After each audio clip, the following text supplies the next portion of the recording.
पहला सवाल ये कि मनुस्मृति में बलात्कारी को संरक्षण दिया, इस बात को राहुल गांधी ने कहा। आपसे हम समझना चाहेंगे उसका अर्थ और उसके साथ धर्म संसद। अर्चना जी, मेरा प्रश्न नहीं पूरा हो पाया था। धर्म, सौरभ दुबे जी, 1 सेकेंड, 1 सेकेंड। मेरा प्रश्न नहीं पूरा हो पाया था, सुनिए। प्रश्न आपको जवाब धर्म दिया है। संसद। अरे सौरभ दुबे जी, एक हम मिनट। पूछ रहे हैं कि अम्बेडकर जी ने देवेंद्र पांडे जी, और दूसरा सवाल ये कि धर्म संसद में क्या किसी को अधिकार है गैर सनातनी बोलने का, या फिर उनको उससे बहिष्कृत किया जाए? सबके बात सुनते हैं। देवेंद्र पांडे जी बोलेंगे, आपको रुकना होगा। अजीत जी रुकिए प्लीज। महत्वपूर्ण बात यह है कि राहुल गांधी जी जी ने जो बयान दिया वो किस पुस्तक को पढ़कर दिया, उन्हें उसका उल्लेख करना चाहिए। कौन से श्लोक में और कौन से पेज में उन्होंने पढ़ लिया कि मनुस्मृति में बलात्कारियों के संरक्षण का प्रावधान है। जी। अगर उन्होंने ऐसा कह दिया तो जो लोग उनकी वकालत में खड़े हैं उन्हें यह बात स्पष्ट करना चाहिए कि मनुस्मृति में बलात्कार करने के लिए छूट है या बलात्कारियों को संरक्षण देने की छूट है। किसी भी बयान में, गलत बयान में पर्दा डालने के लिए लोग जिस तरीके से उतावला होते हैं, ये ठीक नहीं है।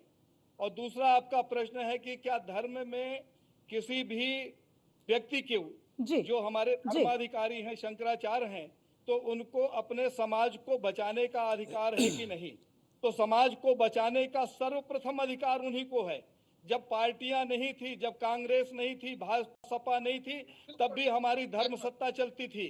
हम लोग सनातनी लोग हैं। सनातन में राजा जो होता था वो भी गुरु का आदेश मानता था और धर्म सत्ता थी।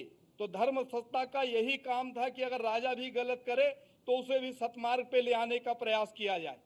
तो अगर शंकराचार्य जी ने ऐसी बात कही है तो अभी तो उन्होंने नोटिस भेजा है, और अगर उस नोटिस के आधार पर ये अपना राहुल गांधी अपना जवाब क्लियर करते हैं कि उन्होंने कहाँ पढ़ा और क्यों ऐसा बयान दिया, तो उस पर हमारी संसद विचार करेगी। और नहीं करते तो उनको धर्म से निष्कासन का अधिकार शंकराचार्य को 24 घंटे है, जिसे कोई खंडित नहीं कर सकता। क्योंकि हम ये सनातनी राष्ट्र हैं। हम अफगानिस्तान में नहीं बैठे हुए हैं किसी तालिबानी के बीच में कि बंदूक के नोक पर कोई बात की जाए। ये धार्मिक राष्ट्र है और धार्मिक राष्ट्र में धर्म के आधार पर बात करने का अधिकार है, लेकिन किसी की प्रतिष्ठा पे, किसी के ग्रंथ पे इस तरीके से कीचड़ उछालने का अधिकार किसी को नहीं है। देवेंद्र पांडे जी, बिल्कुल बिल्कुल आपने पिक्चर क्लियर कर दी। बस